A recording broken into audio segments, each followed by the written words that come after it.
지난 시간 한티제 하늘 1권 1장과 2장 낭독에 이어 오늘 3장과 4장 낭독을 준비했습니다. 오늘도 아크나와 함께 즐거운 시간 되시길 바랍니다. 산골 농사꾼 머슴애들은 누구나 연암살만 되면 지게를 지고 나무하고 망태를 메고 꼴을 뱉다. 도rum바옥골 장득이는 올진 12살인데도 아직 키가 작아 10살도 안 돼 보인다. 하지만 이번 겨울부터 장득이도 아베를 따라 산으로 갔다. 나무길은 10리가 넘었다. 이리째 쪽으로도 가고 큰 평지나 신정골로도 갔다. 조석은 맏아들인 장득이를 앞세우고 나무길을 걷는 것만 해도 자랑스러웠다. 장득이가 나무를 부지런히 하든 말든 그냥 앞세워 데리고 다니는 것으로 즐거웠다.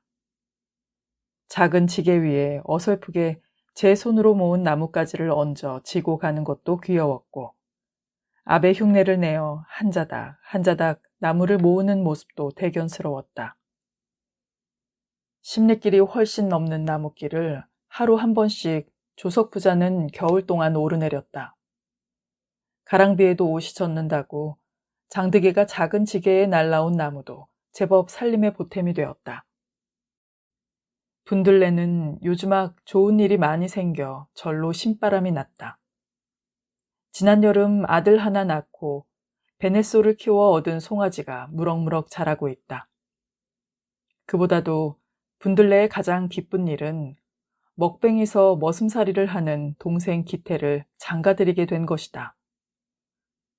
각시는 안동 읍내 김진사댁 종년이지만 심덕이 고와서 더할 나위 없는 색시감이라고 했다. 김진사댁 종년 4월이 본래 이름은 실경이다. 거푸거푸 낳은 자식이 죽기만 하니까 광주리에 담아 실경에 올려놓아 살아난 아이여서 실경이라 부른 것이다. 실경이는 9살 때 동생 주남이하고 같이 진사님 댁으로 종살이로 들어갔다. 분돌레 남매와 비슷하게 졸지에 부모를 잃었기 때문이다. 실경이는 19살이나 되는 큰애기였다. 본래는 3년 전부터 기태하고 혼인 얘기가 있었지만 실경이 몸값 때문에 여태 미뤄진 것이다.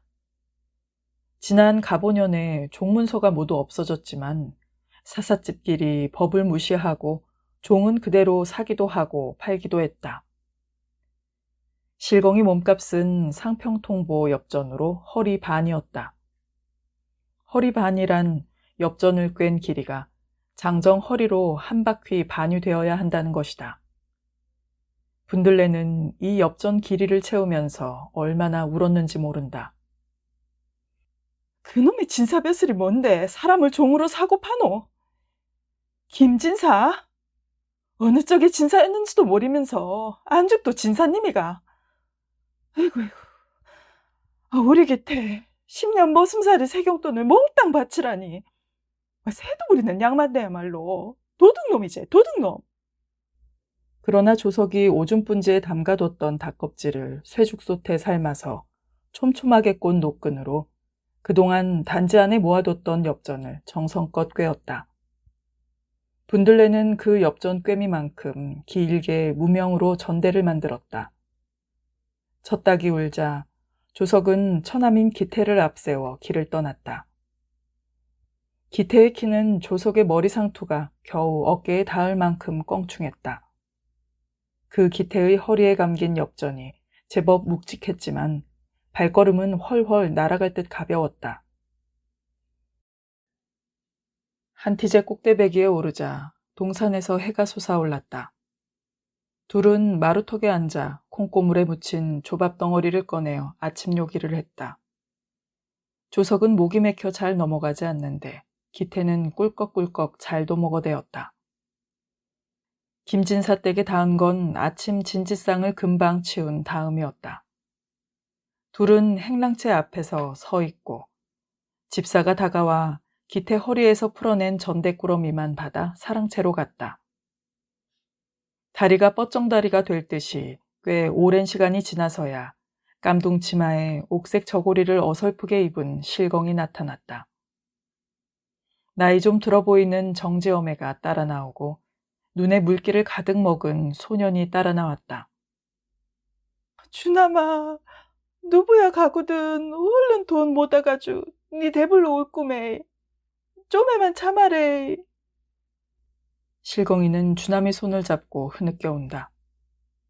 주남이 손을 잡은 실경이 손등이 두꺼비 등처럼 거칠게 터져 있었다.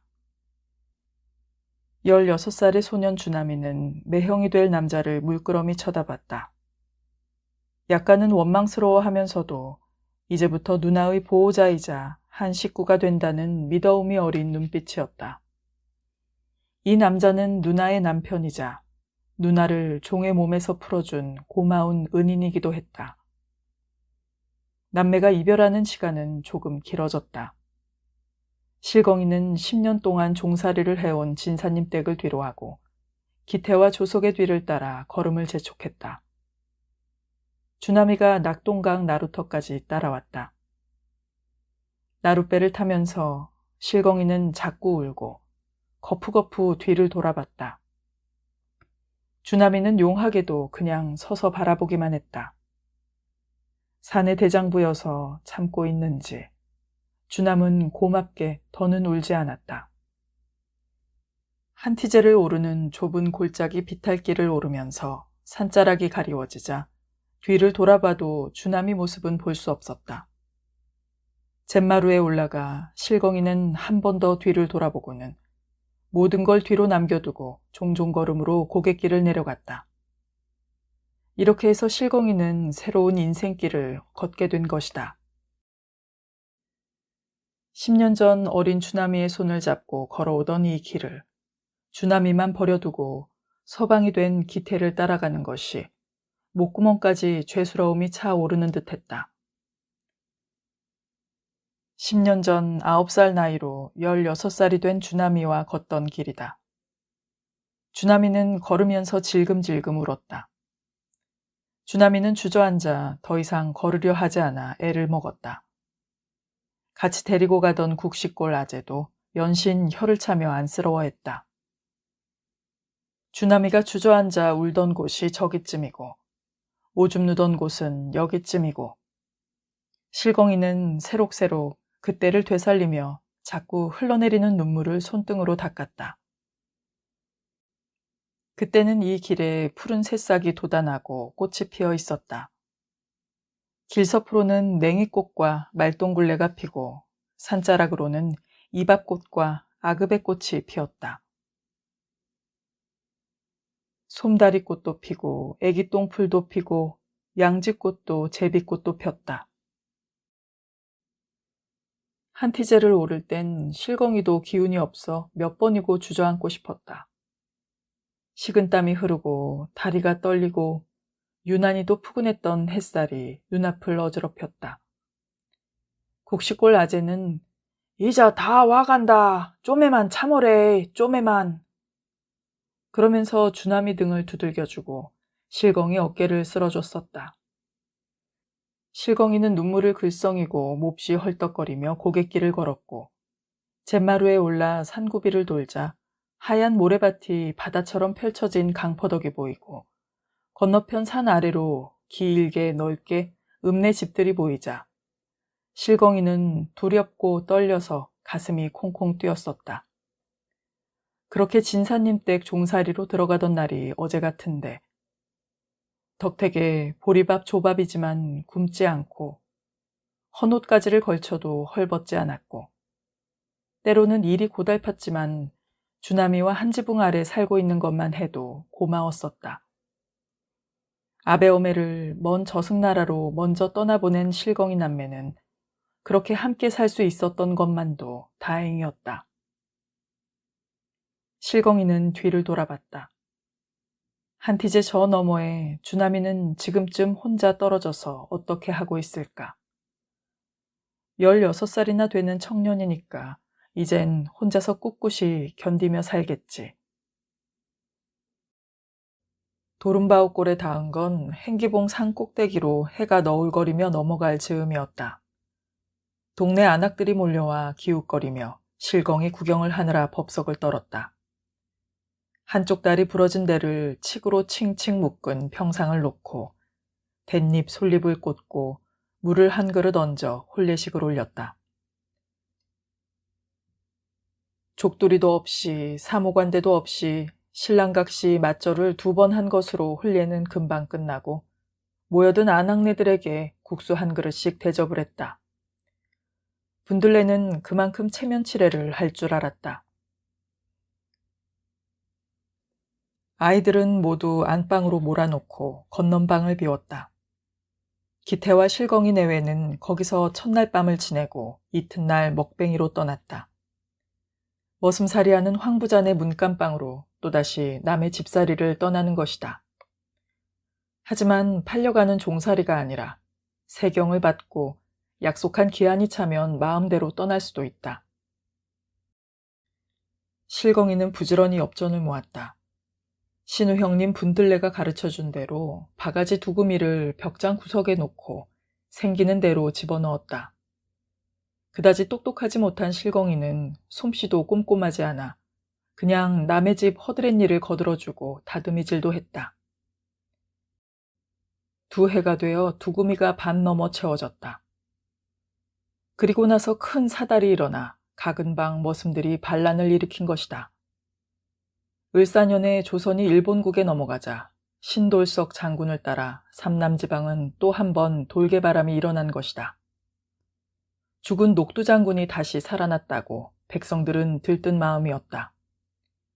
동학 난리만큼 이번에도 수많은 젊은이들이 피를 흘리게 될 것이다. 실경이 뱃속에 아기가 6달째 되었으니 걸음걸이가 쉽지 않았다.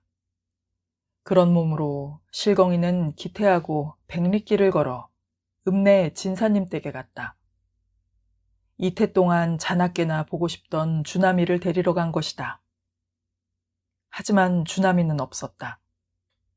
주나미는 누나가 엽전 꾸러미를 가져오기 전에 제 스스로 뛰쳐나간 것이다. 신돌석 장군님 만세! 조선임금님 만세! 노비들과 머슴들이 소리소리 만세소리를 드높이 부르며 일월산으로 모여들었다. 실경이는 하늘이 무너지는 듯 놀라고 원통했다. 주나미가 살던 행랑채 봉당 끝에 주저앉아 꺼이꺼이 울었다.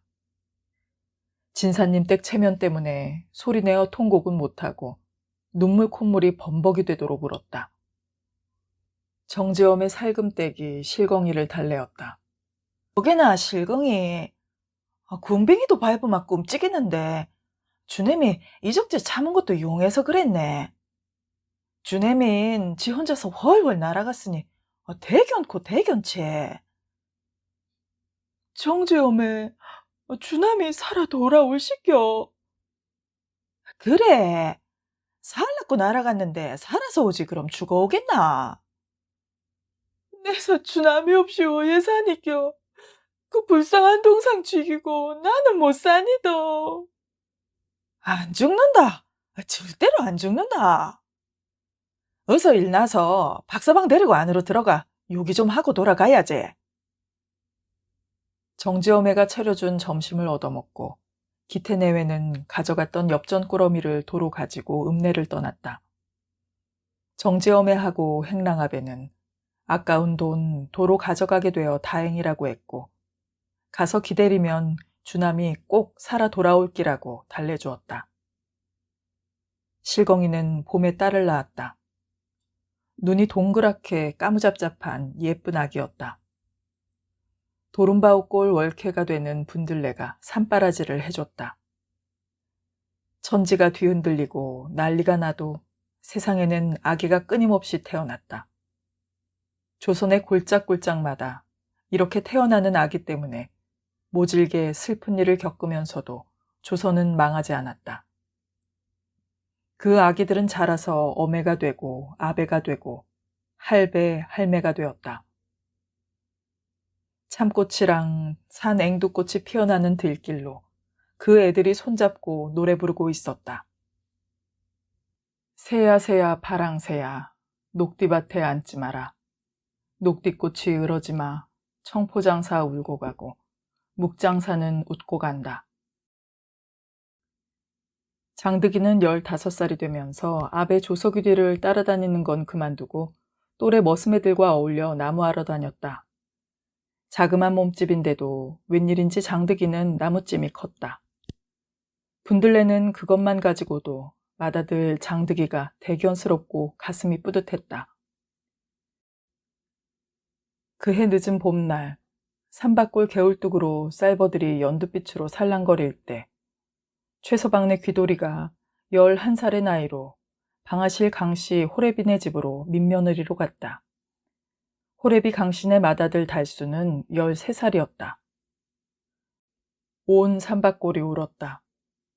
귀돌이는 강씨네 집에서 보내왔다는 자줏빛 옷고름이 달린 반회장 저고리를 입고 아베 최서방이 공들여 심어준 집신을 신고 아베를 따라 연두빛 개울뚝길을 걸어서 갔다. 고개는 숙어들어 숫째 땅만 보고 걷는데 눈물방울이 줄곧 뚜둑뚜둑 떨어지고 있었다. 마실 어마이들이 내다보고 혀를 차며 눈물을 훔치고 있었다. 에이구, 불쌍케도 하제. 애미 죽은 것만도 슬픈데 민며느리로 어린 것이 가다. 아이고, 저것도 모두 이부대미 탓이제. 고는 숨쉴 때기 천벌받을 기다. 이순이는 귀돌이 떠나는 것을 울 안에서 숨어서 보고 있었다. 계집애는 어떤 일이 있어도 나서서는 안 되고 얌전히 다소곳해야 한다고 외할매 수동댁이 다그치고 있었다. 어메, 민며느리가 멀어? 이금희가 엄해 보고 물었다. 5살이지만 올진 살이어서 이금희는 키도 상큼하게 크고 똑똑했다. 이금희는 이순이가 어렵게 여기는 일을 서슴없이 묻고 따지고 나부대었다. 귀돌이 그치 쪼매난 며느리를 민며느리라 하제. 그라마 생이도 민며느리 되겠네. 듣고 있던 이순이 가슴이 철렁 내려앉았다. 생이는 민며느리 안 가고 낸죄 훨씬 크거든. 온며느리로 시집간다. 이순이는 혼자 있을 때면 뒤란 울타리 밑에 쪼그리고 앉아 귀돌이를 생각하며 울었다. 3년 전에 죽은 아베는 얼떨결에 당한 일이어서 슬픔이란 건 그다지 몰랐는데 귀돌이를 떠나보낸 게 이다지도 서러운지 몰랐다. 이웃 사람들이 한 소리로 타박하는 말이 귀돌이는 어디까지나 이부더미 숨쉴 때기 억지로 밀어보낸 것이란다. 귀돌이는 빨랫길 갈 때나 나물 캐러 갈 때 언제나 이순이와 분옥이를 데리고 다녔다. 그동안 이순이는 어매한테보다 귀돌이한테 온매무새 그리고 차분하면서도 꼿꼿한 마음씨까지 닮아갔다.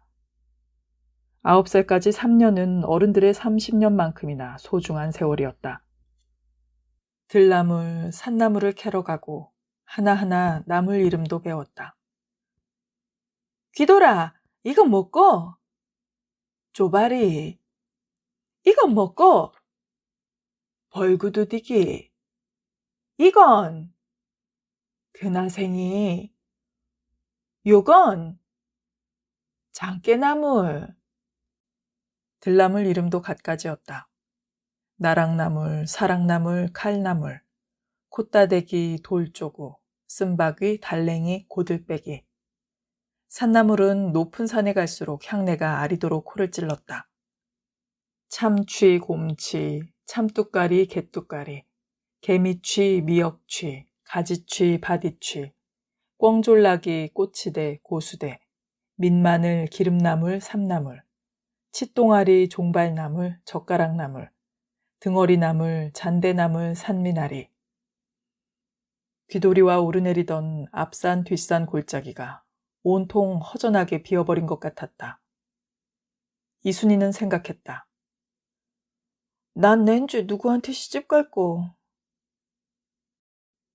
이석이 오라배와 서억이 산에 나무하러 갔다가 바알간 참꽃 한 다발씩 꺾어와 오라배 이석이는 이금희한테 주고 서억이는 이순이한테 덥석 안겨줬다. 참꽃다발이 이순이 가슴에 닿았을 때 이순이는 저도 모르게 가슴이 콩콩 뛰었다. 이금희와 함께 정지 부뚜막으로 가서 참꽃 하나씩 따먹으며 이순이는 달달 떨리는 목소리로 얘기했다. 이금아, 나 서기 오라베한테 시집 갈 기다. 이금희 눈이 둥그레졌다. 안 돼!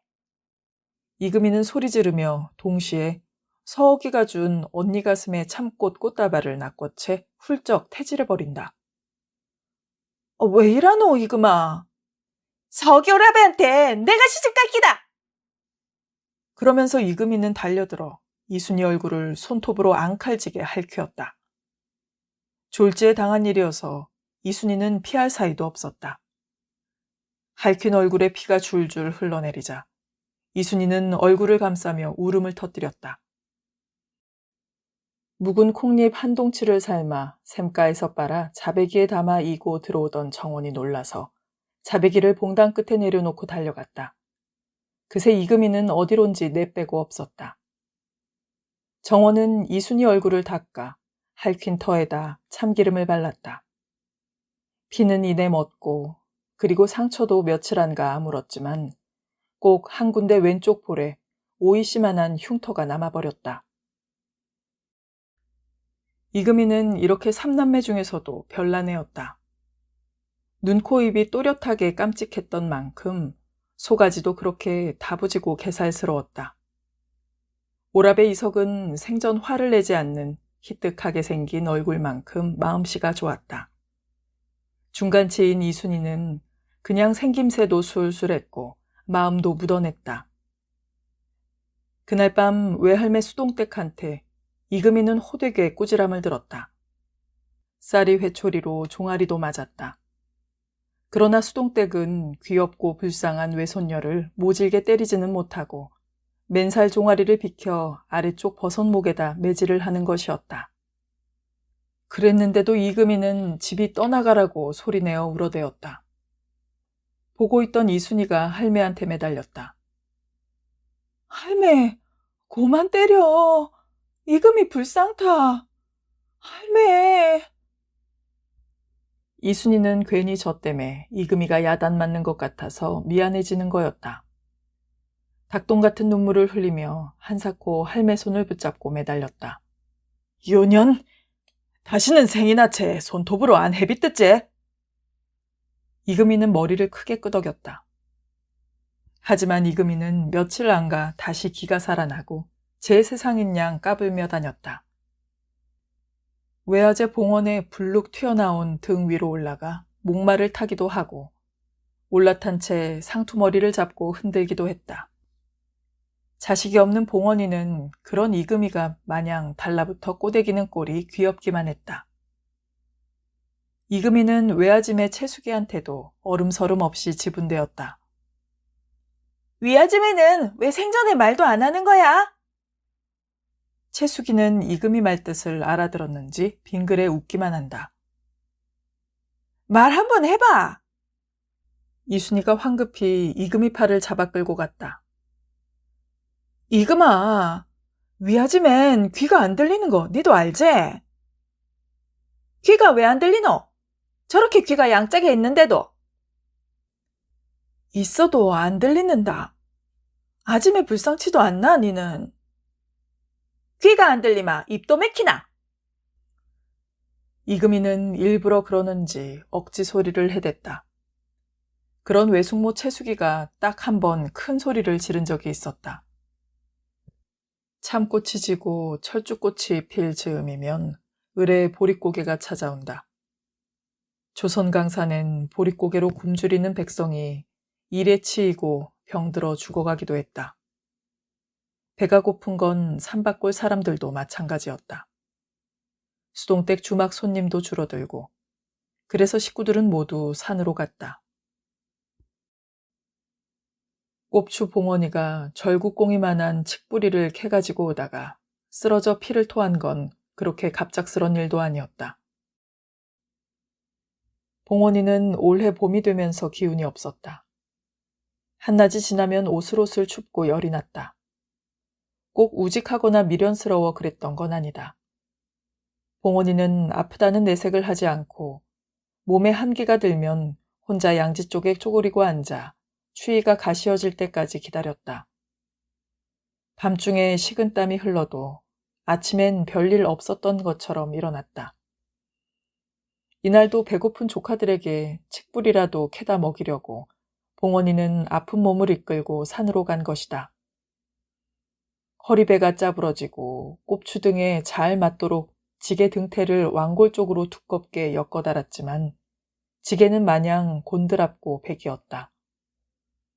다리가 떨리고 눈이 아물아물 앞이 노래졌다. 까끌막진 비탈을 주춤거리며 내려오다가 그냥 주저앉아 버리자 지게다리가 가풀막에 부딪혀 그대로 앞으로 고꾸라진 것이다.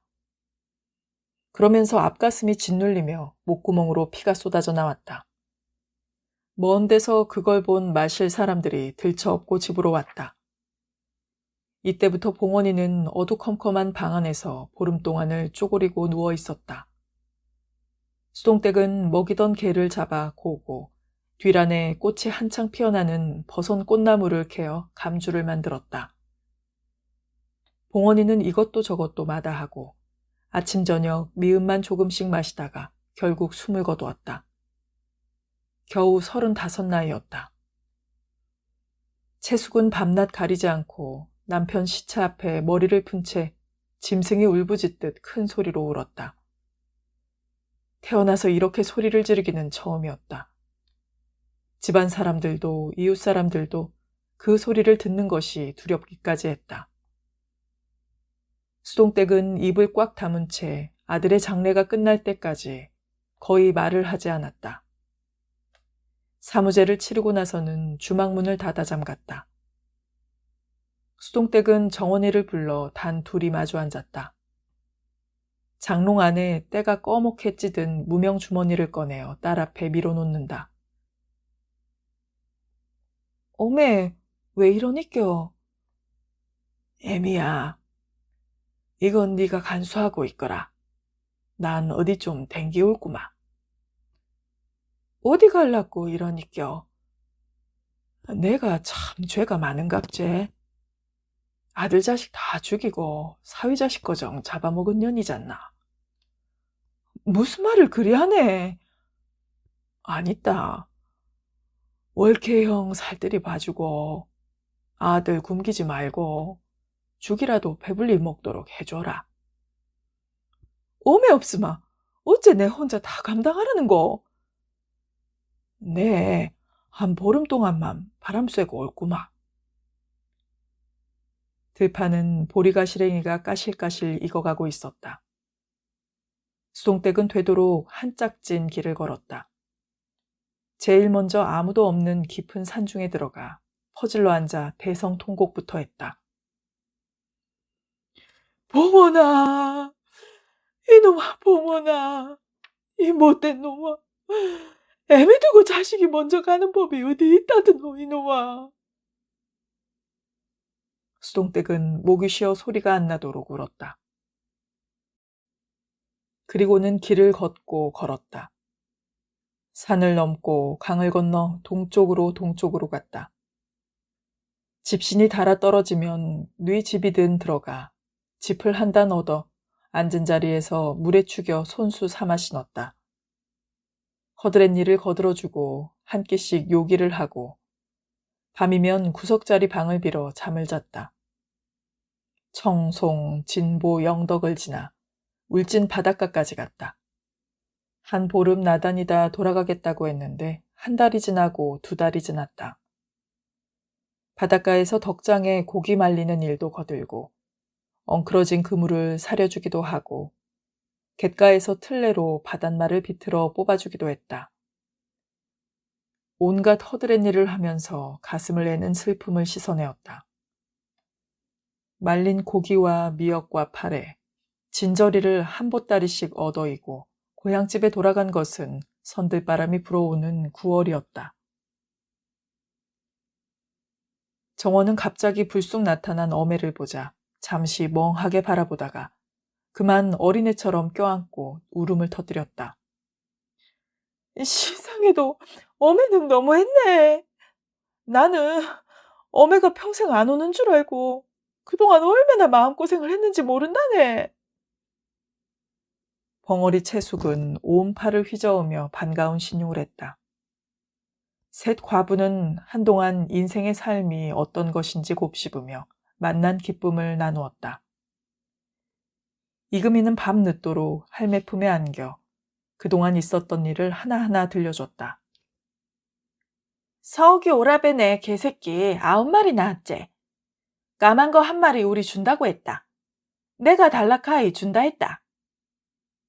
분옥이네 아베엄에 맨날 싸웠다. 분옥이가 정지 부뚜막에서 자다가 새어매한테 들켰제. 그래서 부직갱이로 마구 뛰디러 팼는데 달구리에서 피가 철철 흘렀제. 그걸 보고 아베하고 어메하고 싸웠다. 할매, 새어매는 왜 용식이만 귀엽다 하고 분옥이는 만날 때리노? 그건 용식이는 인형 몸에서 낳고 분옥이는 이부자식이래 그렇지. 가을 거지가 끝난 산바골 사람들은 나를 잡아 땅 임자들한테 도조를 바친다. 이리째 넘어 산해골, 시장골까지 땅 임자는 하회마을 유신의 것이 가장 많았다. 길마에 벼섬을 싣고 가는 집은 그래도 수월했지만 거지 반 남정네들이 지게에 지고 가고 호살림을 하는 과부들은 조나 콩, 팥, 참깨, 들깨까지 무명 자루에 담아 졸망졸망 머리에 이고 갔다. 고지기들이 도조를 바치러 가는 줄이 길게 이금실 강가까지 이어졌다.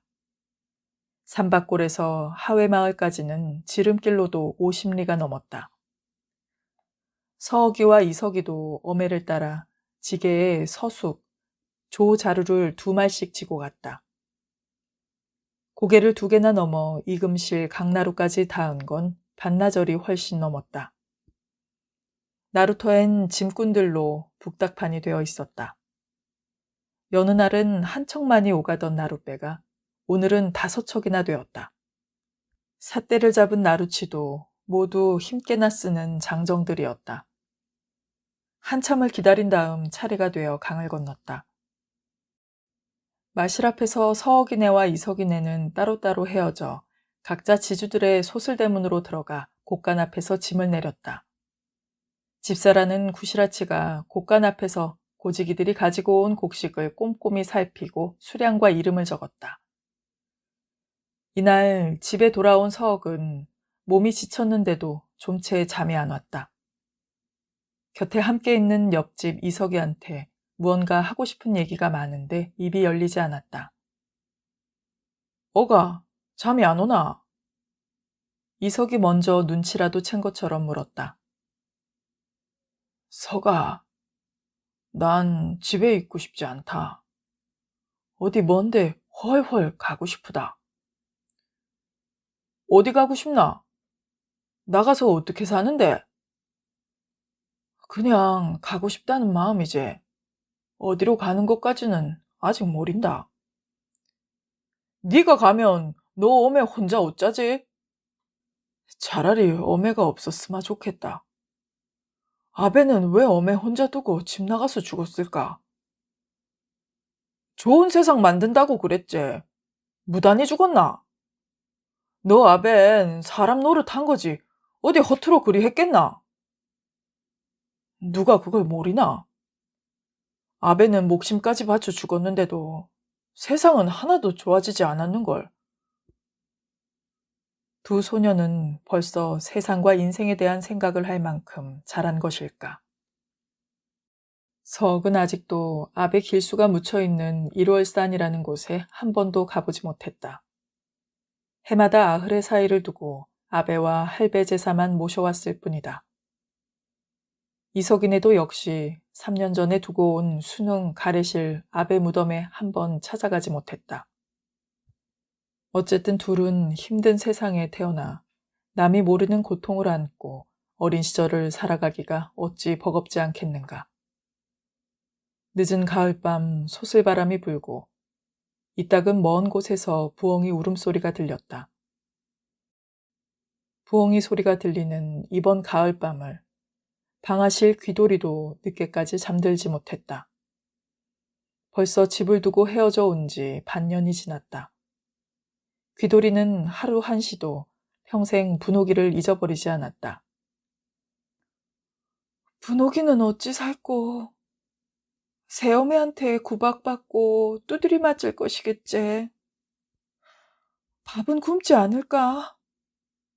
자꾸 날씨가 추워지는데 옷은 뭘로 입고 있을까? 분홍아. 귀돌이는 반년이 지나는 동안 몸이 말이 아니게 야위었다. 앞으로 신랑이 될 달수는 의젓한 소년이었다. 생김새도 반듯하고 행동 하나하나 자상했다. 솜씨도 야무져 귀돌이 집신까지 삼아주고 뗄나무도 토막토막 잘라주었다. 아직 어리지만 달수와 귀돌이는 남매처럼 정이 들어갔다. 참으로 다행이었다. 그러나 좋은 일엔 무엇인가가 시샘을 하게 됐는지도 모른다. 시아버지 될 강씨는 인정머리가 없고 앞뒤가 꽉 막힌 50살이 넘은 호랩이었다. 강씨는 귀돌이가 당신 며느리감이 아니라 그냥 부엌대기 계집애로만 여기고 있었다. 며느리 사랑은 시아버지가 한다라는 말도 꼭이 맞는 말이 아니었다. 11살짜리 귀돌이는 물 길러 갈 때와 개울에 빨래하러 갈 때 외엔 살인문 밖을 나가지 못했다. 시아버지 강씨는 한눈을 돌릴 틈을 주지 않았다. 귀돌이는 정지문지방, 방문지방 이렇게 집 언저리만 맴돌았다. 그러면서도 아침 일찍부터 저녁 늦게까지 쉴 틈이 없었다. 가장 힘든 것은 시아버지 바지저고리 두루마까지 빨고 풀을 먹이고 다듬이질하고 바느질 대림질까지 혼자서 하는 일이었다. 귀돌이의 팔자가 그런지 어떻게 그런 힘든 일을 해내고 있는지 이웃 사람들까지 대견스레 여기면서도 한편 측은해했다. 하지만 귀돌이는 어떤 고생도 좋으니 동생 분옥이만 곁에 있다면 얼마든지 참을 수 있을 것이라 생각했다. 가을이 깊어 수채구멍에 고인 구정물이 얼던 날 귀돌이는 달수한테 억지로 입을 열어 말했다. 나 집에 가고 싶어. 뒤란에서 감나무 가랑잎을 긁어모으던 달수가 놀라서 쳐다봤다. 안 돼! 달수는 큰일이라도 생긴 것처럼 한마디로 안 된다고 했다. 하룻밤만 자고 올 끼니까 아베한테 일러줘. 꼭 하룻밤만 자고 날래 댕기 올구마. 이태만 참았다가 혼례 치르고 내칸 같이 가. 이태 있으마 혼례 치른다꺼? 그래, 이태 있으마 난 15살인걸. 귀돌이는 돌아서 힘없이 정지 안으로 들어가 독덕나무가 쌓인 구석 쪽에 쓰러지듯 주저앉아 흐느껴 울었다. 삽사리가 들어와 울고 있는 귀돌이 목덜미를 정답게 핥아주고 있었다. 그러고 나서 열흘 뒤 귀돌이는 그만 일을 저질러 버렸다. 시아버지와 달수가 산에 나무하러 간 사이에 몰래 친정집으로 찾아간 것이다. 동생 분옥이를 잠깐 만나보고 금방 돌아오면 될 것으로 알았다. 작은 무명수건에 감 홍시 4개를 싸서 품에 안고 가슴을 할딱거리면서 있는 힘을 다해 달렸다. 감 홍시 2개는 분옥이 주고 2개는 이순이네를 주기로 마음먹은 것이다. 동구 밖을 나와 작은 개울을 건너고 들길을 지나 고개를 넘었다. 굽이굽이 산구비를 돌고 그리운 친정집에 닿은 건 한낮이 훨씬 지나서였다. 낯익은 마을 비탈길을 오르는데 대추나무집 할매가 흘깃 보더니 자지러지듯 놀랐다. 자넨 귀돌이가 아니가. 어쩐 일이로? 네 시집에서 달라 빼온 기제. 할매여, 내 얼른 돌아가니더. 귀돌이는 할딱거리며 달리고 달렸다. 집 마당에 들어서니 마침 분옥이가 툇마루 끝에서 새어미가 낳은 배다른 동생 용식이를 데리고 놀고 있었다. 분옥아! 신이야! 둘은 얼싸안고 마당 한가운데 주저앉아 한없이 울었다. 분옥이는 언니의 목덜미를 껴안고 놓지 않았다. 싱이야, 이제 가지 말고 울집에서 살아. 아니다. 싱이야는 돌아가야 된다. 귀돌이는 싸가지고 온 홍시를 줬다. 이거 안 먹어도 돼. 싱이야, 가지 말고 여기서 살아. 그때였다. 에구나, 조년 봐라. 숨 쉴 때의 목소리였다. 귀돌이는 정신이 번쩍 나서 벌떡 일어섰다. 그새 어떻게 알았는지 앞 뒷집 이웃 어마이들이 찾아와 둘러섰다. 졸지에 온 마실이 소동이 벌어진 것이다. 소식을 듣고 아베 최서방이 쌕쌕거리며 들어와 지게작대기를 휘두르며 귀돌이의 몸을 사정없이 두들겼다. 유언년이 집안 망신을 시켜도 유분수지. 허락 없이 내 빼오다이. 아베요, 잘못했니도 아베요. 귀돌이는 두 손을 모아 빌었다. 이순이가 놀라 달려갔을 때 귀돌이는 퉁퉁 부은 얼굴로 아베 최서방의 억센 손에 등을 떼밀리며 집을 나오고 있었다. 귀돌아! 이순이가 불렀지만 귀돌이는 쳐다볼 엄두도 나지 않는지 힘없이 손만 내젓고 있었다. 귀돌이는 그렇게 아베 손에 등을 떼밀리며 왔던 길을 되돌아갔다. 지름길로 갔는데도 방아실까지는 한밤중에야 닿았다. 동구 밖에서 아베는 되돌아갔고 귀돌이는 얻어맞아서 아픈 몸을 이끌고 집에 가서 살인문을 밀치고 들어섰다. 삽사리가 낑낑거리며 반겨주고 이내 기척을 들었는지 건넌방 문이 열렸다. 달수가 맨발로 달려나와 맞아주었다. 귀돌이는 서름에 북받쳐 또 울음을 터뜨렸다. 그러자 건넌방에서 시아버지 강씨가 벼락치듯 고함을 질렀다. 그년 왜 도로 왔는지 들라주지 마라. 귀돌이는 찔끔 울음을 그쳤다. 썩 나가지 못할 기라. 건넌방 문이 열리며 시아버지가 한 번 더 소리 질렀다. 아베요, 한 번만 용서해 주이소.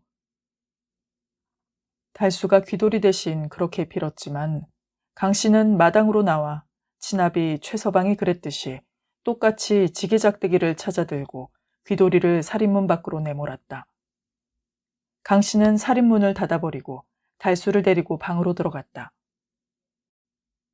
살인문 밖 돌담자락에 기대어 귀돌이는 무섭기도 하고 춥기도 하고 서러워 한없이 울었다.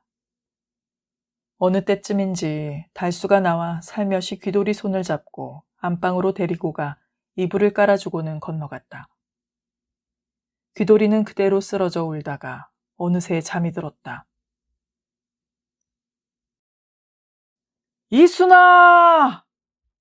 이순아! 주막에서 수동떼기 고함쳐 부르면 온통 골짜기가 쩌렁쩌렁 울린다. 이순이가 할매 고함 소리를 들을 수 있는 곳은 안골 깊숙한 곳만 아니면 아무 데서나 들렸다. 빨래터에서도 마실 골목길에서도 나들이 들판에서도 이순이는 할매가 부르면 강아지처럼 달려갔다. 시샘이 많은 이금이도 덩달아 주막으로 뛰어갔다. 아직 조그만 것이 걸리적거린다고 아무것도 안 시키는 것을 이금이는 따돌려진 듯이 안 좋은 것이다. 계집애 들 시샘은 하늘도 안다지만 이금이는 그게 지나쳤다.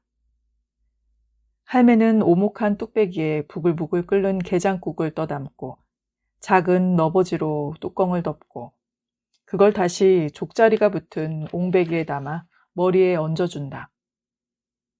곱기 갖다 주고 오니라. 어이? 응? 수동댁 주막엔 장날이면 개를 잡는다. 군치리를 않으면 술만 팔아가지고는 오그랑 장사밖에 안 된다. 운마실, 아랫마실도 단골도 생겨 개 한 마리는 너끈히 팔았다.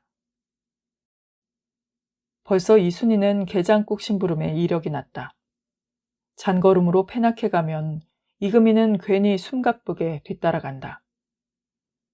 이날도 건너 마실 모과나무집 심부름으로 바쁘게 가는데 언제 봤던지 개울뚝길로 서기 오라배가 환하게 반기며 달려온다. 순아, 이순아, 내가 들어다 줄 꼬마. 서억은 어느새 성큼 다가와 이순이 이고 있는 옹배기를 냉큼 들고 앞장서 성큼성큼 걷는다. 서억이 오라배는 언제 봐도 정답다. 이순은 어쩐 일인지 이런 땐 이금희가 곁에 없었으면 싶은 것이다. 세상 없이 귀여운 동생인데도 괜히 마음이 오가지고 암기가 생긴다. 왜 이러제 하면서도 서욱이 오라배하고는 둘만 있고 싶은 욕심인 것이다.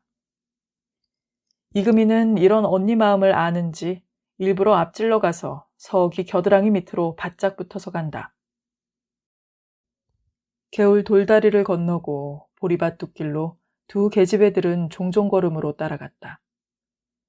마실 골목길로 들어서 모과나무집이 저만치 보이자 서욱은 들고 있던 옹배기를 이순이 머리 위에 도로 얹어준다.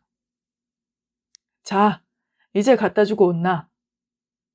그러자 이금희는 셀쭉하니 그러면서도 예지랑을 떤다. 싱이야, 좀만 치니까 내가 이고 갈까? 안 된다. 엎어지 마, 큰일 난다. 안 엎어진다. 이수는 더 이상 들은 척도 하지 않고 젠걸음으로 가버린다. 이금희는 오똑하니 멈춰서서 언니가 미워서 쌕쌕거린다. 모두가 왜 싱이야만 좋다고 그럴까? 심부름도 싱이만 쉬겠고 나는 돌아보지도 않채? 그러다가 이금희는 문득 치마를 훌렁 걷어올려 봤다. 몽당 치마 하나뿐이고 맨 다리가 다 드러난다. 까닭은 이건지도 모른다. 이금희는 여태 맨치맛바람인 것을 이제서야 알아차린 것이다. 이금희는 부끄러워 낯이 새빨개지면서 한쪽으론 어글고 분했다. 불이 나게 집으로 달려갔다. 보리밭 샛길로 개울 돌다리를 마구마구 뛰어가니 집에는 외숙모 채숙이만 있고 어매는 없었다. 어메! 이금희는 젖먹던 힘까지 다해 불렀다. 어메! 어메! 5번을 불러도 대답이 없다. 채숙이가 눈치를 챘는지 팔을 내저으며 들로 갔다는 신용을 한다. 이금희는 또 동동 뛰어갔다. 뒤뜰 넘어 목화밭에서 어매는 밭을 메고 있었다. 달려간 이금희는 밭고랑에 털썩 주저앉아 마구발방으로 소리 질러대었다. 어메! 어메! 나는 왜 고쟁이도 안 주노? 야가 각중에 왜 이러제? 다 보였다. 난 서스럽고로 다 보였다니까. 뭐가 보였단 말고. 거기가 다 보였다 카이. 보였으면 보인 거지 어쩌라고. 그라이까네 나도 신형 같은 고쟁이 달라니까. 니는 아직 고쟁이 안 입어도 된다. 입어야 된다. 나이 안죽 7살에 무슨 속옷을 입노? 7살이라도 입어야 된다. 이금희는 퍼질러 앉아 발버둥질을 해댔다. 바디랑이 망가지고 목화 포기가 쓰러진다. 정원이는 할 수 없이 일어나 달래었다. 그래. 고쟁이 해줄거마. 보통 계집애들은 7, 8살 될 때까지 몽당 치마로 앞가림만 하면 되니까 속옷은 입지 않았다. 머슴애들이야 바지를 입지 않을 수 없어 5살만 넘으면 몽당 중우를 입기 시작하는 것인데 이금희는 기어코 난리를 치고 반년이나 앞당겨 그 거치장스러운 고쟁이를 입게 된 것이다. 그 덕에 이금희는 7살 여름을 복닥더위로 지내야만 했다.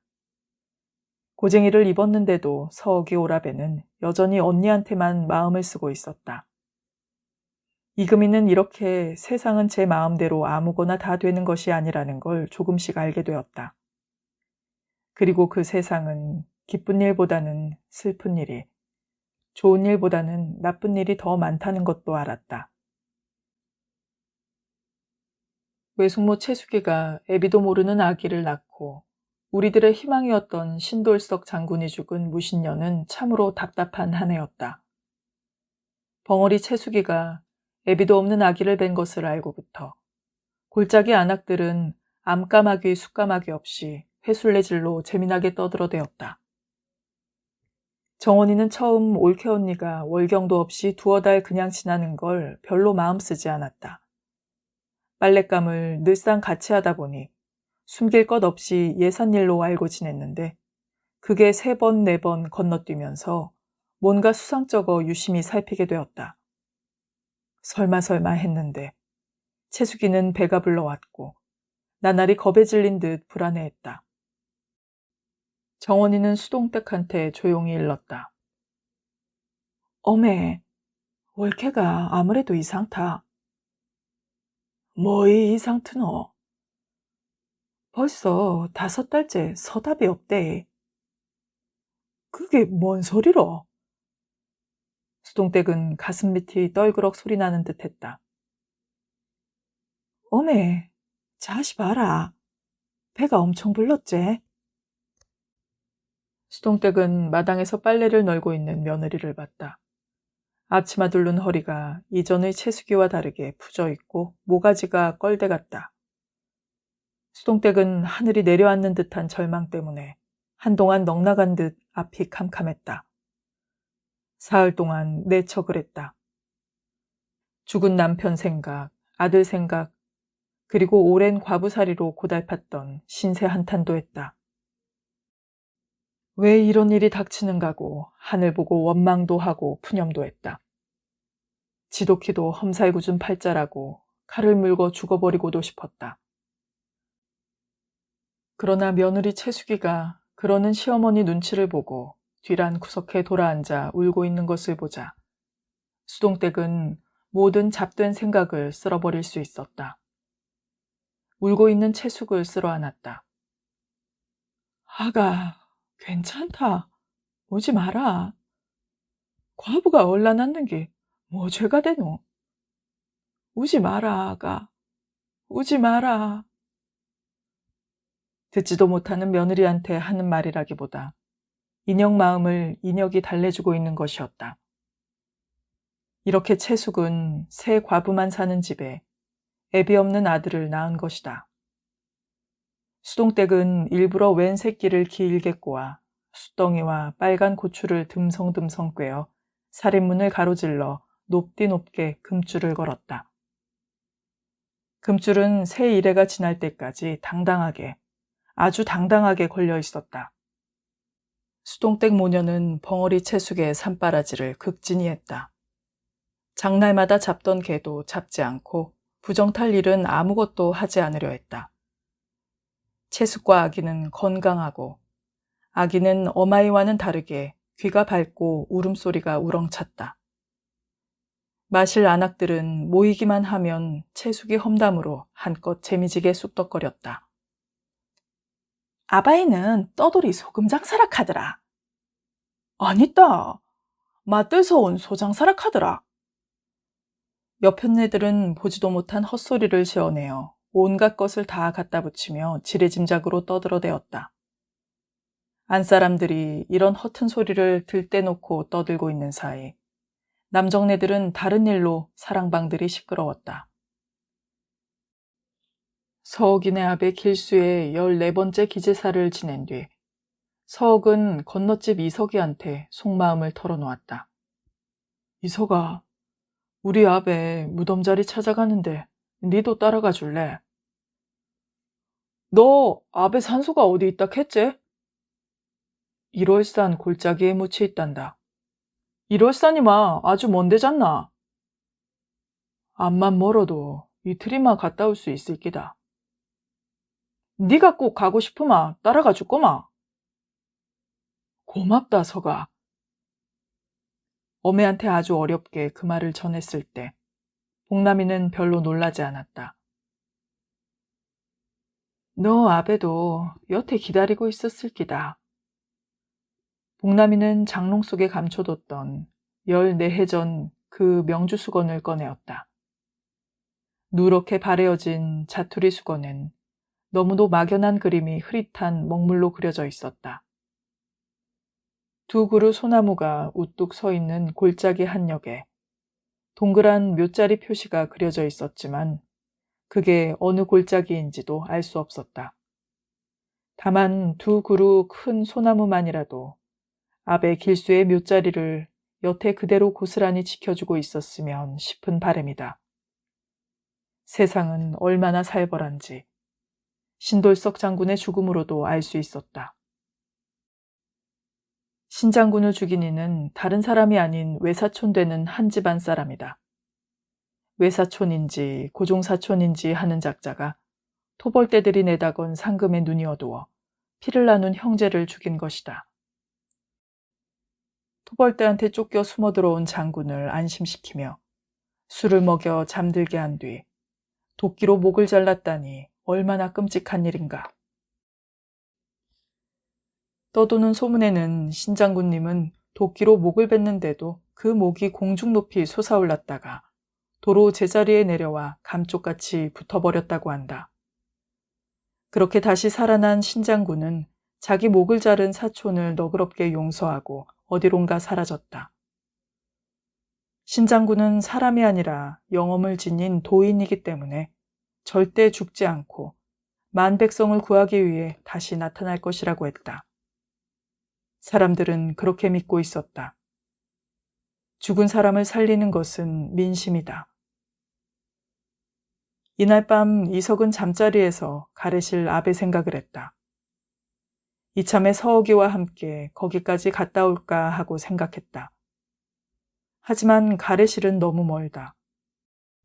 그렇게 되면 열흘은 넘게 걸릴 것이다. 게다가 그쪽은 아직 싸움이 끊이지 않고 있다는 소문이다.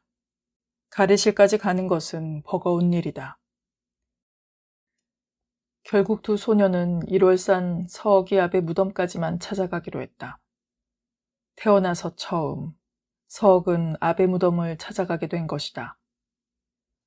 수동댁은 정원이와 복남이에게 일러 두 소년의 옷차림새를 단정하게 입히도록 했다.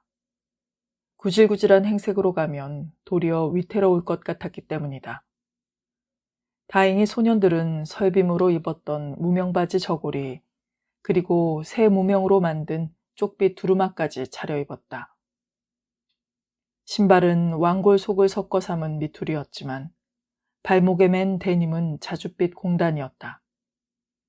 두 어마이들은 이렇게 손수 길쌈을 해서 자식들의 옷을 만들어 입혔다. 수동댁은 이석이한테 단단히 일러두었다. 서기하고는 친형제간이나 다름없으니 살고 죽는 것까지 같이 할 수 있어야 한다. 이 할미는 못난 짓 하는 손자는 싫다. 옛말에도 애미 팔아 동무 산다는 말이 있듯이 동무는 그만큼 소중한다는 거다. 알았제? 이석은 수동댁의 거친 손을 잡고 크게 머리를 끄덕였다. 검고 윤기 나는 머리채를 촘촘하게 따았는데도 엉치까지 내려왔다. 그렇게 차리고 서억과 이석은 희끗희끗 눈 덮인 들길을 늠름하게 걸어서 길을 떠났다. 둘은 앞서거니 뒤서거니 하면서 부지런히 걸었다. 한티제를 넘어 내 앞을 지나 진보까지 갔을 때 벌써 날이 저물고 있었다. 밤길은 위태로우니 날이 저물면 어느 곳이나 주막은 말고 보통 농사꾼집을 찾아가 묵어가도록 하라는 어머니들 말대로 둘은 진보에서 두어 마장 들어간 작은 동네 농사꾼집을 찾아 들어갔다. 주인은 환갑이 지난 노인이었다. 마침 정초여서 아들 내외는 처갓집에 갔고 손녀딸 하나와 세 식구만 있었다. 그래서 그런지 이전부터 안면이라도 있는 사람처럼 스스럼 없이 반겨주었다. 할머니가 저녁상을 차려주고 사랑방에 이부자리까지 봐주었다. 이튿날 일찍 일어나 길을 떠나려니까 한사코 아침밥을 먹고 가라고 한다. 내 집에서 묵은 손님을 어째 빈입으로 보내노? 할머니는 당신 손자들 대하듯 꾸짖듯이 말하며 쌀알이 듬성듬성 섞인 풀풀의 조밥을 묵국과 함께 차려준다. 두 소녀는 맛있게 먹고 몇 번을 망설이다 품속에 넣고 온 엽전 몇 잎을 내어놓으니 야단야단 꾸짖는다. 아, 이런 뱀이 어디 있더노? 우리가 어디 복로빵 차려놓고 장사하는 집이라.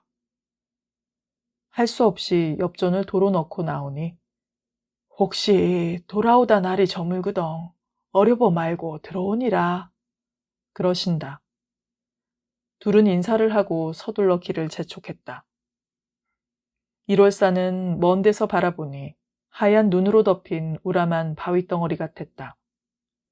한낮이 덜 되어 산 밑에 닿았지만 어디서부터 찾아야 할지 막막했다. 우선 남쪽 산자락을 더듬어 들어갔다. 눈이 무릎까지 쌓여 걸어가기가 힘들었다. 십리길을 더듬어 가도 아베 길수의 무덤자리 같은 건 어디에도 보이지 않았다.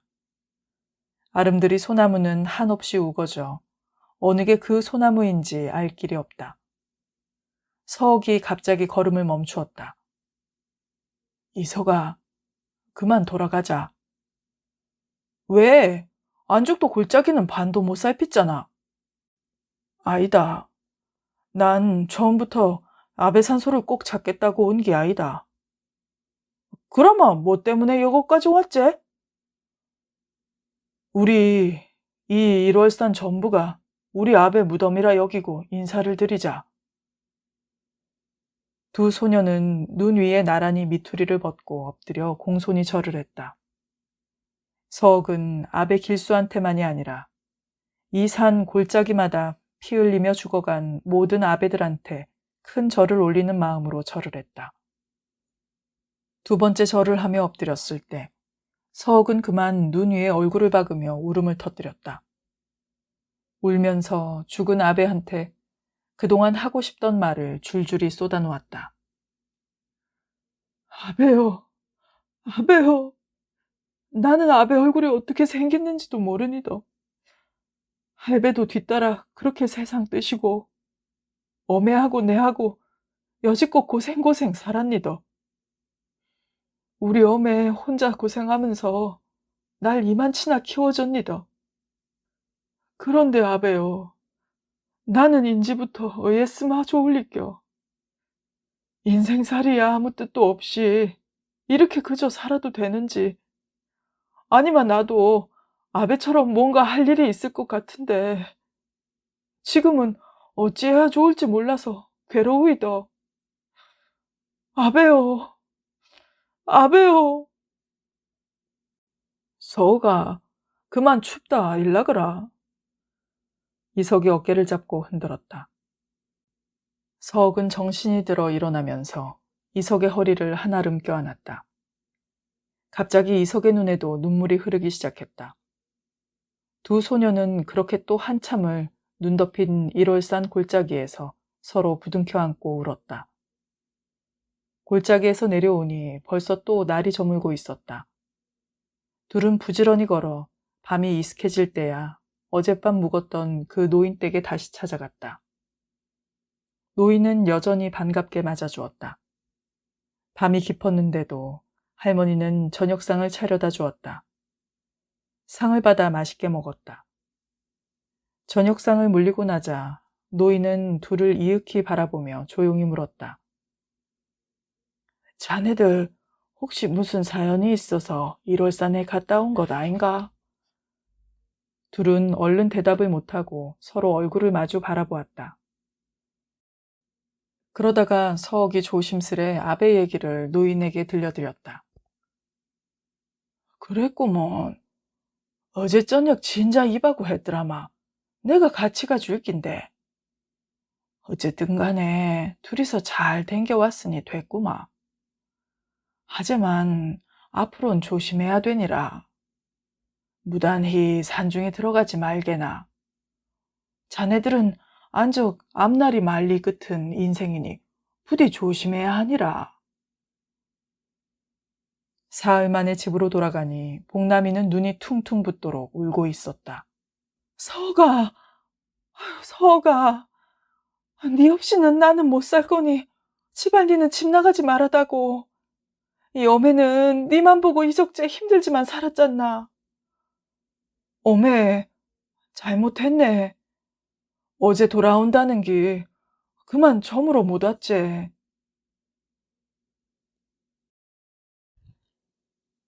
귀돌이가 쪽진 머리로 기어코 소박을 당해 돌아온 건 그해 정월 보름이 지나고 금음께였다. 귀돌이는 모가지가 황새 모가지 같고 눈은 움푹 들어가 눈꺼풀이 늙은이처럼 주름살이 지고 팔은 막대기 같고 손가락은 마른 겨릅대 같았다. 신랑 달수가 업고 오다가 조금 걷다가 하면서 30리길을 종일 걸려서 왔다. 멀찌감치 마실 들머리 개울만 건네줘 놓고 달수는 돌아서 갔다. 네, 언제라도 도로 데릴러 올 끼니까 그때꺼정 기다리고 있거라. 틀림없이 데릴러 올 끼라. 달수는 설움에 북받쳐 울먹거렸다. 귀돌이가 시가댁 방아실에서 시름시름 앓은 것은 벌써 2해 전. 몰래 친정집에 왔다가 호되게 쫓겨났던 그때부터였다. 귀돌이는 그렇게 마음이 모질지 못했다. 자나깨나 동생 분옥이 생각만 했다. 세상이 저를 버렸고 모든 게 끝이 난 것으로 알았다. 달수의 지극한 정성도 귀돌이한테는 소용없었다. 귀돌이는 아직 몸도 마음도 어렸다. 동생 분옥이와 이순이네와 함께 돌담 밑에서 속곱살림하는 것이 더 그리웠다. 엄해 없이 일찍부터 철이 들었다고 모두 맹랑하게 보았지만 그건 귀돌이 속내를 몰라서다. 사람은 누구나 바로 앞에 자신이 아끼고 사랑할 수 있는 상대가 있을 땐 더 큰 어려움도 견디며 이겨내는 것이다. 귀돌이한텐 동생 분옥이는 그런 소중한 상대였다. 귀돌이가 어른스러울 수 있었던 것도 저보다 작고 어린 분옥이가 있었기 때문이다. 분옥아. 귀돌이는 하루하루 야위어갔고 기어코 쓰러져 눕는 날이 잦아졌다. 시아버지 강씨는 꽁지벌레처럼 지천되었다. 귀돌이는 그럴 때마다 간이 오그라들고 무서워 헛소리까지 했다. 강씨는 달수한테 깡다짐으로 꾸짖었다. 저녀는 아무래도 내 집 귀신 되기는 글렀으니 데려다 줘라. 하지만 아베요. 우린 내외지간이고 아베한테 며느리지 않니껴. 야가 뭔 소리라노? 칠거지약도 넌 머리나? 저녀는 우리 집 며느리도 아니고 니 댁도 아니다. 한 달이 가고 2달이 가고 결국 아베한테 달수가 지고 말았다. 귀돌이는 이제 운명대로 따르는 수밖에 없었다. 아무리 어린 애미네가 흔한 세상이지만 14살짜리 소박대기는 하늘 밑에 또 있을까 싶었다. 마실 들머리에서 헤어져간 달수는 몇 번이고 뒤돌아서면서 멀리 산무롱이를 돌아 사라졌다. 귀돌이는 휘청거리는 다리를 겨우겨우 끌고 낯익은 마을 앞 정자나무 밑을 지나 걸었다. 어둑살이 지고 있어 다행하게도 골목길에 사람이 나다니지 않았다. 귀돌이는 약간 비탈진 골목길을 쉬엄쉬엄 걸어 그리운 집 앞 살인문까지 왔다. 하지만 귀돌이는 선뜻 집 안으로 들어가지 못했다. 살인문 기둥을 붙잡고 집안을 살폈다. 사람 소리에 누렁이가 지저대었다. 저녁을 먹던 식구들이 잠깐 숟가락 든 손을 멈추고 바깥으로 귀를 기울였다. 누렁이는 귀돌이가 누군지 몰라 연이어 지저대었다. 분호가 밖에 나가봐라. 누가 왔는가? 숨쉴 떼기 작은 눈을 내리깔며 말했다. 분호기가 발딱 일어나 문을 열고 나갔다. 분호가, 냈다, 분호가. 살인문 밖에서 부르는 소리는 분명히 언니 귀돌이였다. 싱야, 이거?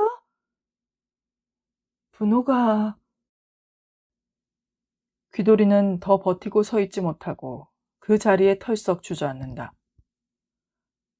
싱야, 귀돌이 싱야. 분옥이는 언니 곁에 팍싹 엎드러지며 둘은 또 한 덩어리가 되어 울기 시작했다. 안방문이 열리며 아베와 새어매가 한꺼번에 뛰어나왔다. 이게 무슨 소리고? 아베 고함 소리에 울던 둘은 펄떡 울음을 그쳤고 귀돌이는 바들바들 떨었다. 춥기도 하고 무섭기도 했다. 전현이 기어코 소박당해 왔는갑제?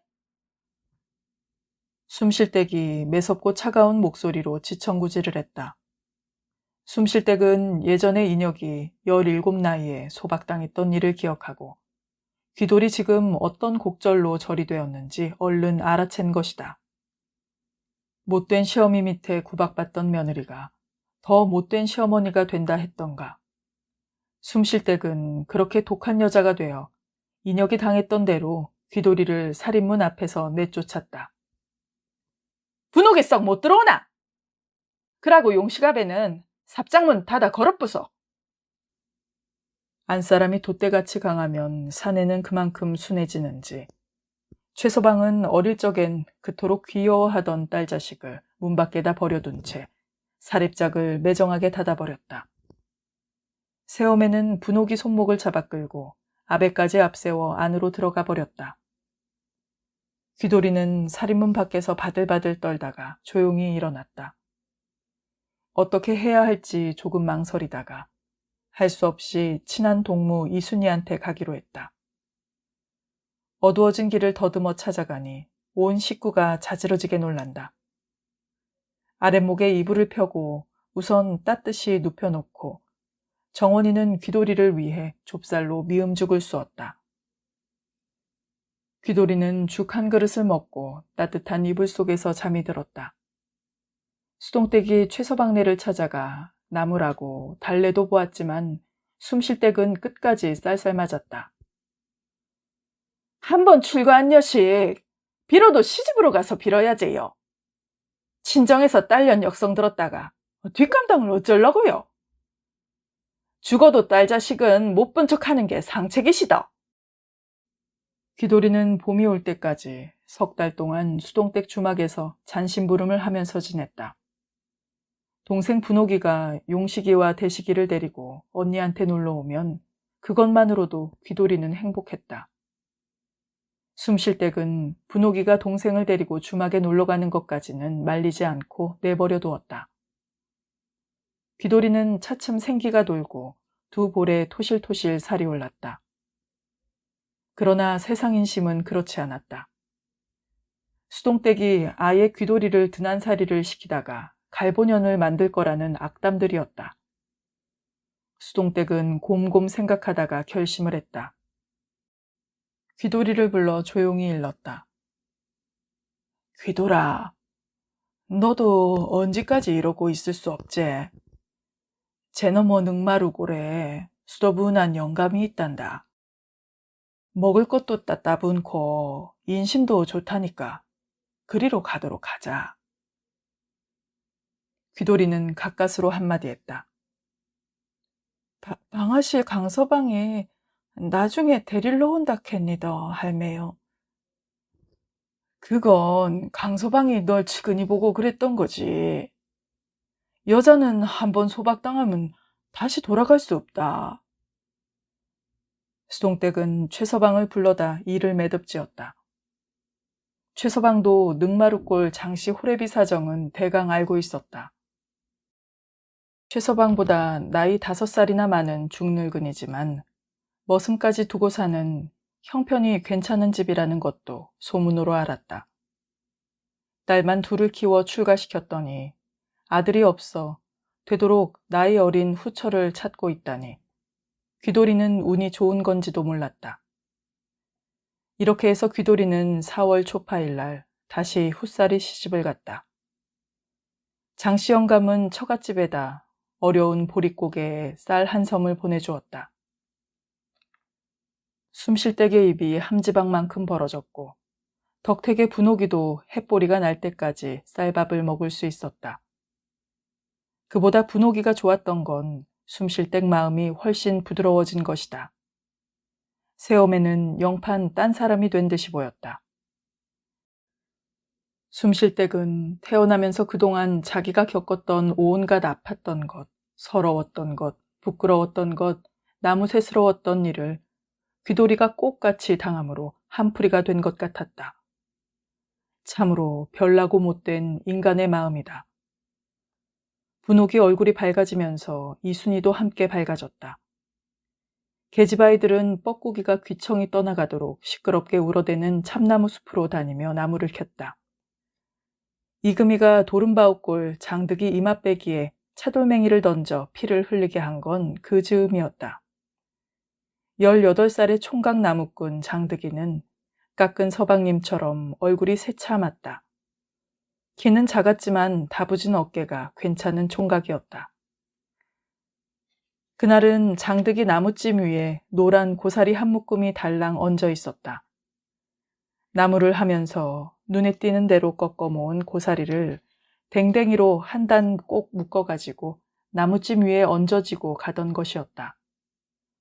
언니하고 골짜기에서 나물 바구니를 들고 오던 이금희가 그걸 보고 금방 부러워진 것이다. 이금희는 저만치 걸어가는 장득이 뒤에서 있는 힘껏 소리질러 말했다. 왜 나무 마실에 와서 고사리 다 꺾어가노? 장득이는 못 들었는지 그냥 꺼벅꺼벅 걸어가고 있다. 귀박쟁이라! 물어도 왜 대답도 안 내? 왜 나무 고사리를 꺾어가노? 꺼벅꺼벅 걸어가던 나무찜이 잠깐 멈추어 서는 듯 하더니 이내 못 들은 척 다시 걸어간다. 이놈아! 고사리 도둑놈아! 고사리 안 놓고 가마! 붕을 까부린다! 그러면서 이금희는 차돌맹이 하나를 주어 힘껏 던졌다. 장득이가 잔뜩 골이 나서 나무찜을 진 채 돌아선 것은 그때였다. 시끄럽다, 이놈 지집애! 이맛배기에 차돌맹이가 딱 부딪힌 건 장득이 화난 말소리가 끝날 때 하고 같은 시간이었다. 어이쿠! 장득이는 손을 이마에 가져가 문질렀고 이마에선 금세 피가 흘렀다. 이금희는 덜컥 겁이 나서 걸음아 살려라고 달아나고 덩달아 이순이도 헐떡헐떡 달아났다. 멀찌감치 달아나서 찔레덩쿨이 우거진 숲에 숨어 바라보니 장득이는 지게를 받쳐놓고 개울로 내려가 이마에 피를 씻어내고 있었다. 잠시 뒤 이쪽을 두리번 살피는 듯 하더니 아무도 보이지 않자 지게를 지고 꺼벅꺼벅 또 걸어가 버린다. 이금희는 숨어서 보다가 겨우 큰 숨을 내쉬었다. 이금아, 네 그러다가 혼땜이 날 줄 알아라. 이수는 참으로 이금희가 걱정스러워 그렇게 타일렀다. 꼭 등충이 같은 게 뭐가 무섭노? 이리 와서 내강 싸우자! 장득이가 가물가물 멀리 가는 걸 보면서 이금희는 촐랑대고 있었다. 그 장득이가 20살 가을에 이순이한테 이바지 이양떡 한 고리짝 짊어지고 오게 될 줄 누가 알았겠는가. 도른바웃골 분들레 마다들과 혼인말이 오고 갈 때만 해도 이수는 답답하고 힘들게 생가슴을 앓았다. 서게 오라베는 어짜고 딴 데 시집을 어이 가노. 어매야, 어매야. 혼자서 그렇게 속을 태웠지만 아무도 알 턱이 없었다. 분들레는 장득이 색식감이 영 못마땅했다. 수로마이 짓 하는 과부 외손녀라는 것부터 시뜻한 데다 겨우 십리길 사이에 사돈을 맺는다는 게 싫은 것이다. 뒷간하고 사돈댁은 멀어야 한다는데 엎어지면 코 닿을 때라니 찜찜하기 그지없었다. 하지만 조석은 그런저런 것 다 제쳐놓고 맏아들 색식감이 생긴 것만으로도 가슴이 들떠 있었다. 이순이와 장득이 혼인은 양쪽 집 모두가 약간씩은 껄끄럽게 밀고 당기다가 결국은 마지못한 듯이 혼약이 이루어진 것이다. 수동댁은 손녀한테보다 딸한테 많이 다독거렸다. 제복이 있으마 개 똥밭에 땡겨 놓아도 잘 산단다. 우리 형편에 그만하면 되지 않겠나. 어메가 그리 말하니 어쩔리껴. 좋게 보내야지. 이순이 나이 14살의 늦가을 10월 금음께 사주단자가 오고 뒤이어 사위인 장득이가 떡 한 고리짝 짊어지고 왔다. 그 장득이를 보고 이금희는 기겁을 했다. 아이고 매, 싱야, 저거 봐라. 그 전번에 내가 돌로 이마빼기 뚫어준 그 머스마다. 봐라. 이순이는 잠시 낭패스럽게 보다가 이금희 허벅지를 꼬집으며 달래었다. 제발 이금아, 가만히 있으라. 아무 말도 하지 말고 모르는 척 가만히 있거라. 이금희는 입을 다물었고 그날 이순이의 면약식은 무사히 끝났다. 이제는 빼지도 박지도 못하게 이순은 장득이란 그 나무꾼 총각하고 혼약을 해버렸다. 1년 뒤 가을이면 이순이도 시집을 가는 것이다. 수동댁 주막에 다로기가 찾아온 것은 이순이 면약을 하고 석 달 뒤였다. 진눈깨비가 내리던 밤에 주막 앞에 누군가 쓰러져 있었다. 처음엔 여느 술주정꾼이 쓰러진 줄 알고 수동댁이 어설픈 집신발로 몇 번 쩔벅거렸다. 그런데 자세히 보니 남정네가 아닌 여자였다. 그것도 치렁치렁하게 따은 머리가 긴 여자였다. 수동댁은 처자의 손을 만져봤다. 온기라고는 하나도 없었다. 얼굴도 얼음장 같고 목덜미도 차가웠다. 혹시나 죽은 게 아닌가 싶으면서 수동댁은 처자를 안고 방으로 데려다 눕혔다. 주막 손님 가운데는 별하별 사람도 있었지만 이렇게 처자 몸으로 밤중에 길바닥에 쓰러져 있는 게 아무래도 심상치가 않았다. 옷은 군데군데 깊고 남루한 억센 무명옷이었지만 이마가 반듯한 예사 처자가 아니었다. 물을 끓여다 먹이고 손발을 주물렀다. 처자는 차츰 핏기가 돌고 정신을 차렸다. 정신이 들면서 처자는 자리에서 일어나 사방을 살피더니 수동댁을 보고 잔뜩 겁을 먹은 채 속삭이듯 말했다. 할매요, 여기가 어디시있겨? 날 좀 숨겨주이소, 할매요. 붙잡히면 안 되니더. 날 좀 숨겨주이소. 오들오들 떨면서 처자는 숨겨달라고 빌었다. 처자는 어디서 왔나?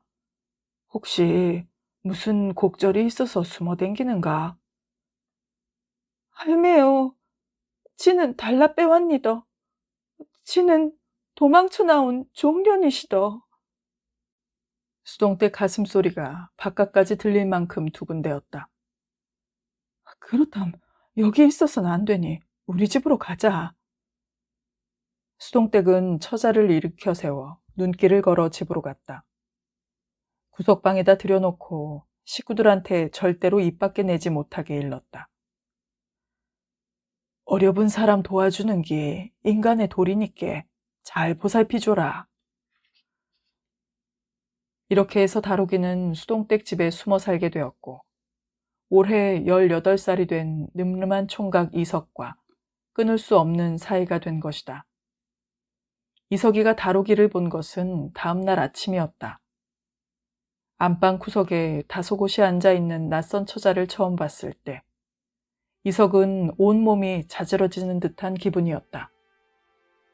이런 것이 운명인지 이석은 앞으로 한평생 다로기와 행복하면서도 고통스러운 삶을 살아야만 했다. 네, 지금까지 권정생 선생님의 한티제 하늘 1권 중 3장과 4장까지 낭독해드렸습니다. 오늘 낭독한 부분 이후의 이야기는 서억은 저항운동에 뛰어들고 어머니 복남은 아들을 떠나보낸 서러움 속에 살아갑니다. 한편 다록과 함께 산으로 도망친 이석은 가난 속에서 화전을 일구며 평생을 성실하게 살아가지만 그 가난에서 벗어날 길을 찾지 못합니다. 또한 분들레 아들 장득이와 혼인한 이순이는 기구한 운명에 휘말리며 결국 비극적인 삶을 살게 됩니다. 이 작품은 작가가 어린 시절 어머니에게 들었던 고향 사람들의 이야기를 바탕으로 그들의 삶을 생생하게 담아냈습니다. 평범하지만 서글픈 이들의 이야기는 읽는 이의 마음을 맑게 정화시켜주는 힘이 있습니다. 소설의 일부만 낭독해드려서 아쉽지만 모든 내용을 다 읽어드리지 못한 점 양해 부탁드립니다. 다음 시간에는 또 다른 작품으로 찾아뵙겠습니다. 오늘도 함께 해주셔서 감사합니다.